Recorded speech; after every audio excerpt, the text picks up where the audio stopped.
spokesperson Bruno Shioso has said the police service has the mandate to investigate the two. Sakaja has, however, maintained that he is ready to provide the documents required by the Commission of University Education (CUE) if all other candidates will be compelled to do so, for there is no seclusion when it comes to law. Yesterday, the CUE chairman, Professor Chacha, asked Sakaja to appear before the commission to defend his degree acquirement from the team university and present some documents which included a school ID, fees payment receipts, names of lecturers, coursework, among other key documents. Investigations are ongoing, and the commission has written to Honorable Sakaja to provide the following information to back up his claim of the degree: his application for the course, the letter of admission from the university, evidence of registration including student ID, credit accumulation and transfer systems which we use across borders in the East African community, course description for the degree of Bachelor of Science in Management external of Team University, course units taken, transcripts given to the candidate, examination schedules, graduation booklet that has his name on it, and further provide receipts for the application fee when he applied, tuition fees paid, graduation and convocation fees paid in order to graduate, and he should also provide names of lecturers that taught him some of the courses, and any communication with the university staff, both academic and administrative, which, being external, he may have engaged in between himself and the university. Now, the chairman has now issued a list of requirements, which, of course, on the 6th, I was very ready. If they asked me to provide, I was very ready to provide. The question that we're asking is, in this country, are you guilty and then proven innocent, or are you innocent until you're proven guilty? You cannot revoke and then investigate. You investigate, and then, if you need to, you revoke. When I was there for the whole day, because I was there the entire day on the 6th, I think it was a Monday, none of those questions was asked of me. But today, there are requirements being asked of me, which I'm very ready to, to look at and to provide what the law requires, that have not been asked for any other candidate. Can the CUE as well ask each and every other candidate who has gotten certification to provide the same? There is no set of law for Sakaja and another set, and to provide what the law requires, that have not been asked for any other candidate. Can the CUE as well ask each and every other candidate who has gotten certification to provide the same? There is no set of law for Sakaja and another set of law for the rest of Kenyans. It is manifestly unfair, and I think you can all see the game that is being played. There cannot be two sets of rules in this country. If you demand that of me, demand that from all the other Kenyans who have presented themselves for certification before yourself. Still on the degree debacle, pressure is mounting on Azimio candidate Raila Odinga to produce his academic qualifications. Earlier today, presidential candidate David Wahiga Mwaure has tasked Odinga to produce his degree certificate as being demanded to other leaders like Nairobi gubernatorial aspirant Johnson Sakaja. Agano Party presidential candidate has also commended the IEBC, further urging them to go deeper in their investigations. Mwaure has urged President Uhuru Kenyatta to expose those involved in the KEMSA, NYS and Anglo leasing scandals. Kenya wengi wangali wanangojea kupata cheti cha degree cha yule kinara wa Azimio. Hata mimi ningali na goja. Watu wamechaguliwa, watu wanapitishwa na hawana vyeti, na sheria inasema cheti kinatakikana. Isitoshe, hata mama mboga, hata yule hajasoma sana, anaweza kuangalia aone cheti ni nini na degree ni nini na si degree sio nini. Bona wengine wamesimama katika miaka ambayo imepita. Isitoshe, pia nimeuliza serikali na nikamuuliza rais wetu na nikamuomba angali na muda wa kulete bei chini ya hali ya maisha, ya kulete chini bei ya mafuta na kuacha hii mali ya kuwaua wananchi kiuchumi na kifikara. You are in government, munajua where our money has gone unless you are part of it, and we are going to catch you. So nimemuuliza rais, nikisema hii nchi na serikali, hii nchi sisi sio maskini. Nyinyi wa Kenya mnafanya kazi kwa bidii. Tuna marafiki ambao wanataka kuja Kenya kufanya biashara. Basi nikatoa mwito na nikasema ya kwamba KEMSA inajulikana iko wapi. Wale wako katika mlengo wa Kenya Kwanza wanatuambia watu wa mlengo wa Azimio ndio waliiba pesa ya KEMSA, ndio KEMSA billionaires. Wale wako katika mlengo wa Azimio wanatuambia ni Kenya Kwanza. Hata sio mimi, ni hawa walianza. Angalia ile marudano wanafanya wakati wanatoa taarifa. Wacheni kufanya ufara na sisi. Wacheni kufanya sisi pia kama ni wafara, hatujui ni nini kinaendelea. Tunaangalia na tunasema katika mlengo wangu sisi ndio tutabadilisha kabisa. Now, Safina Party presidential aspirant Jimmy Wanjige has vowed to move to the High Court to challenge the decision by the Independent Electoral and Boundaries Commission Disputes Resolution Committee that dismissed his case against IEBC and the presidential returning officer Wafula Chebukati. The Disputes Resolution Committee drew out Wanjige's petition for lacking merit by ruling that Wanjige did not present a physical degree certificate as required of every presidential aspirant, that he did not meet the statutory requirements of at least 2,000 signatures from 24 counties, and that he did not present his running mate nomination certificate on time. Wanjige and his running mate Willis Otieno stormed out of the committee proceedings, accusing the presiding judge of conflict of interest, citing that he is Chebukati's personal lawyer and was biased against them. To understand that this is a journey, and a journey that we are determined to complete. There is no holder to the office of president that has not gone through these challenges. Jomo Kenyatta faced the injustice of jail before he became president. I can tell you that I was witness to the agony that Uhuru Kenyatta was facing before he became president. And it is shocking to see the injustice he used to claim was befalling him. Now he wants it to befall others, such as myself. This country has come a long way in expanding the democratic space. And what we are witnessing today and every day, that this IEBC keeps trying to purport to have an election, is a muffling of democracy.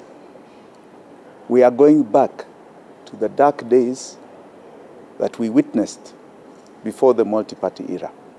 The committee, unexpectedly as we knew, has decided to go with Chebukati's misinterpretation of the law.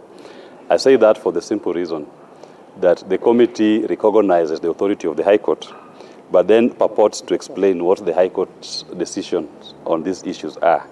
It's not a competent committee to explain to the High Court what the law is. It's a committee that is supposed to comply with what the High Court has determined to be the law in this country.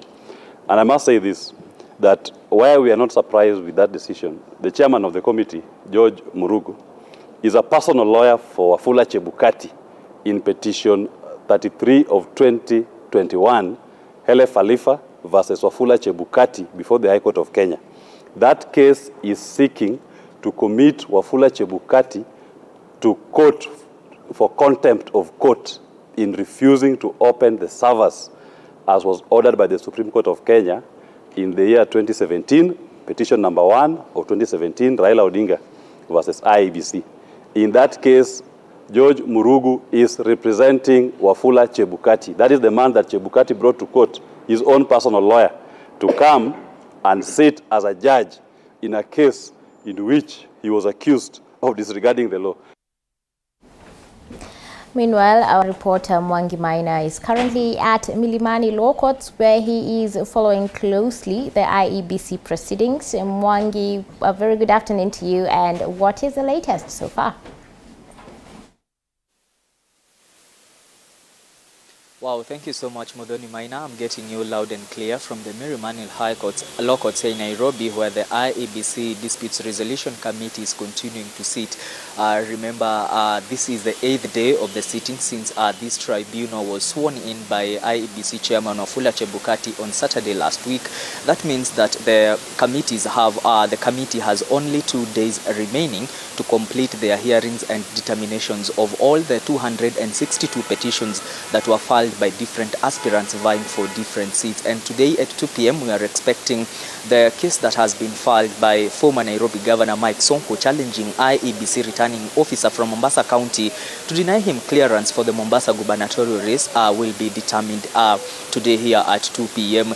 Remember, Sonko's bid for Mombasa gubernatorial race has been a mare's nest that has been riddled with multiple cases. Remember, there has been a case that was filed by 3 Kenyans in Mombasa challenging the integrity of Mike Sonko to vie for the Mombasa gubernatorial race, arguing that Mike Sonko was impeached and therefore he does not qualify to vie for the gubernatorial seat in Mombasa. Remember, Sonko aver that he has an active appeal at the Supreme Court where he's challenging the decision by Nairobi County Assembly to impeach him on grounds of misuse and abuse of office. Sonko says that IEBC acted in violation of his constitutional rights to deny him clearance because when you he avers that when you have an active case in court, you have not exhausted all means of appeal, then IEBC should have cleared him. Remember, the county returning officer for Mombasa County, Swahala Yusuf, said that she could not clear Sonko on grounds that IEBC says that if you have been impeached or thrown out of office on basis of abuse of office, or you have been dismissed on claims of misappropriation of whatever it is of public funds and whatever, then you are not eligible to be cleared. So today we are waiting and hear what Sonko will be the verdict that Sonko will be given by the Disputes Resolution Committee, whether they will agree with the IEBC regulations that if you have been impeached from office, then you are not eligible to be cleared to vie for any seat in the forthcoming general election.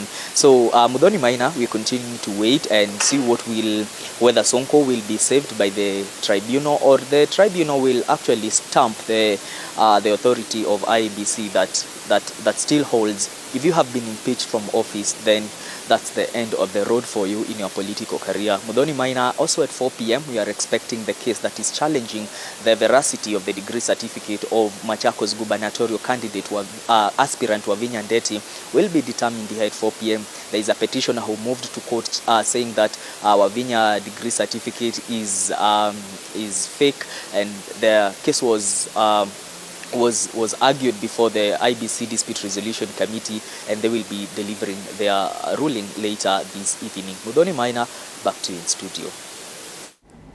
Thank you so much, Mwangi Maina, for bringing us up to speed. Indeed, 2 days remaining for the Disputes Resolution Committee to complete the hearing of 262 complaints that emanated from the concluded registration exercise of candidates seeking various elective seats in the August polls.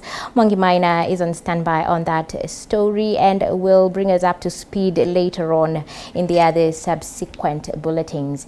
Now, elsewhere, Kenya Kwanza leaders, led by their leader, Deputy President William Ruto, are expected to hold a major rally in Kiambu County at Ndumberi Stadium. Reports indicate that DP Ruto is campaigning in Kiambu County to quell a rebellion that is building within his camp after former Kiambu Governor William Kafogo exchanged a war of words with UDA gubernatorial candidate Kimani Wamatangi.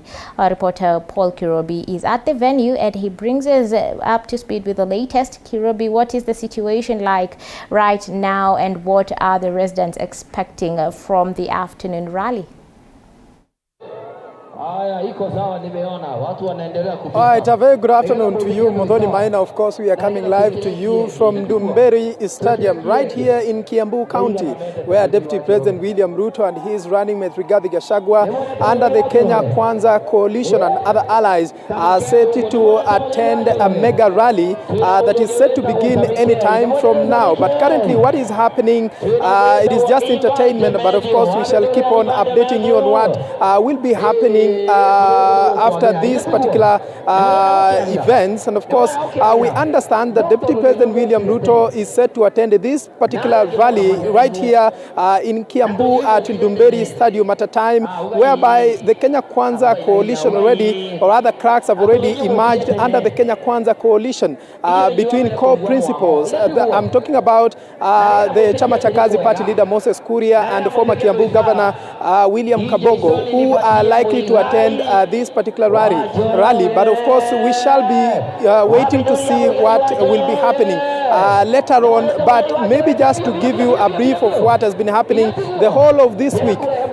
Just like I told you before, that Deputy President William Ruto is set to attend, or rather this particular rally right here in Kiambu. We understand, looking at the program of the Deputy President William Ruto the whole of this week, he was campaigning in Kisii and in Nyamira counties. And yesterday he was in Vihiga County, of course, to popularize the bottom-up economic model. And of course, this week what has been happening in Kiambu County, his running mate, that is Rigathi Gachagua, has been put to task, of course, to lead campaigns of Kenya Kwanza in Kiambu County. And we understand that is on Wednesday. Kimani Wamatangi and of course former Kiambu Governor William Kabogo confronted each other. Tension was high in Lari, in Kiambu. Of course, both of them are seeking to unseat the current governor, that is James Nyoro. And we understand Moses Kuria at the same time also pointed out an issue that going forward they will have to seek guidance on how they will manage a smooth campaign going forward. But we understand today's mega rally is happening at a time already leaders under the Kenya Kwanza are confronting each other on what they are saying is humiliation, and of course they are citing also favorism under the Kenya Kwanza by a section of UDA leaders who are said to be campaigning for a certain particular candidate in the Kiambu gubernatorial race that is set to be conducted coming August elections. But of course, I'm joined by one of the residents right here from Kiambu County to tell us what exactly he is expecting in this particular mega rally. We understand Deputy President William Ruto has been camping in Mount Kenya region to popularize his bottom-up economic model. In today's rally, a section of UDA leaders, that is Moses Kuria and former Kiambu Governor William Kabogo, skipped political campaigns in Kiambu region. What is expected today? Yangu nataka tu niseme machache kuhusu hawa viongozi. Hii nchi ni ya Mungu, na wakati ambapo watu wanajitakia makubwa huwa wanaleta taharuki na wanaleta utengano, ni kwa sababu pengine ya kujipenda kwao. Lakini ukweli ni kwamba nchi hii ni ya Mungu, na ndiposa basi Mungu anataka yeye mwenyewe kuchagulia viongozi ambao wataipa nchi hii amani, wataipa nchi hii matumaini ya Wakenya wote kwa ujumla, sio watu kwa binafsi, Wakenya wote kwa ujumla, na ili kwamba wakawe na maisha ambayo ni mazuri na wakaweze pia kuishi kwa pamoja. Na uliona vile ambavyo hawa viongozi walioneshana tabia ambazo si za kufurahisha, maana walionyeshana vizuri sana. Ni watu ambao hawatakii wa Kenya mazuri, ni watu ambao wanajitakia wenyewe. Aliposa basi kila mmoja anajitakia uongozi wake kibinafsi. Na mimi niseme hivi kama Mkenya ya kwamba wakati huu ni wakati wa Mungu Baba kuwapa Wakenya viongozi ambao watatumikia Kenya yetu kwa njia ya amani, na ambao basi wataleta upendo kwa Wakenya wote. Na tunaona mfano wa Deputy President ambaye ndiye Vice President wa Kenya yetu, na ambaye pia ni kiongozi ambaye ni the fifth coming president ambaye tunamtegemea sana. Na kwangu mimi mwenyewe nampenda sana kwa sababu ni kiongozi ambaye anapenda watu, kiongozi ambaye anapenda Mungu, kiongozi ambaye anawaunganisha Wakenya kwa pamoja. Kwa hivyo mimi langu ni kuambia viongozi ambao wanasimama kwa viti, ni vizuri wamwangalie vizuri sana kiongozi wetu our Deputy President, na ambaye kwa matumaini yetu sisi wote tukiwa Kenya, na pia kwa kumwombea Mungu Baba, naamini ya kwamba atakuwa kiongozi wa nchi yetu. Na mimi nawaambia vizuri sana wamsikize, maana kwa uongozi wake yeye huleta watu kwa pamoja, na pia huleta, na amekuwa na mfano mwema atangia akalie kiti cha deputy. I wish we had more time so that you can give us your views pertaining these campaigns. Muthoni Maina, just like the way you've had, of course we are keeping an eye to see how the rally is going on, and of course we shall keep on updating our viewers on how the event will continue to unfold. Back to you in the studio, Muthoni. Thank you so much, Paul Kirobi, for bringing us up to speed with what is ongoing there as people continue to throng in the Ndumberi Stadium in Kiambu. In regards to that also, we are yet to see if the Kenya Kwanza Alliance will get to seal the cracks that have been witnessed, indeed, as they continue to traverse that region, casting their nets deeper so as to get a slice of a huge votes from the vote-rich region. Now, earlier today, the Kenya Kwanza Brigade held a major rally in Narok where they lamented the high cost of living, saying it is unbearable for most Kenyans. Now, let's listen in.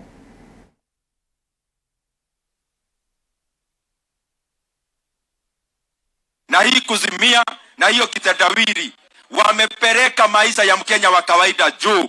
Waambia rais na kitendawili na muradi yake lazima wakwenda nyumbani, tuongozwe na hasura mwenye yako hapa. Hasura mwenye amelala njaa, mwenye amefukuzwa shule kwa sababu ya karo, mwenye anaelewa mashida ya Wakenya wote. Watu ya Narok mtaitikia. Rais wetu ni William Ruto. Na wewe kumbuka hawa jamani ndio walitenga Ruto. Huyo Raila na Uhuru. Baada ya Ruto kuwasaidia mwaka wa 2017 sana. Hata wakasema turudie kura. Lakini Ruto akasimama imara. Alafu hawa jamaa kumbe walikuwa na mpango yao wakatenga Ruto. Baada ya kutenga Ruto, bei ya sukari imeharibika. Bei ya mafuta imeharibika. Bei ya chakula imeharibika. Bei ya petroli imeharibika. Hata nini? Hata bei ya mitume imeharibika. Hiyo nitawachia Deputy President akuja kusema hiyo. Ana. So hiyo kazi kwa sababu mimi ndio nilianzisha, nitakuja kunyorosha mpaka sawa sawa. Sasa mimi nauliza nyinyi watu wa nyumbani. Kweli kitendawili akipata kura hapa, si itakuwa ni dhambi? Hajafanya kitu chochote. Hata sadaka peke yake kanisani hajalete. Still on campaign trails, Machakos Governor and party leader of Maendeleo Chapchap, Alfred Mutua, and Speaker of the National Assembly, Justin Muturi, are today campaigning for the Kenya Kwanza movement in Mombasa while addressing Mombasa residents at Kongoya Market in Nyali constituency. The leaders have called on President Uhuru Kenyatta to retire peacefully and sideline himself from politics. unaimbitwa kuzimika. Wacha kujifanya wewe ndio mwenyekiti wa Azimio, kwa sababu kama wewe ni rais ambaye umestaafu, unakuwa mwenyekiti wa chama ambacho unataka kitawale namna gani?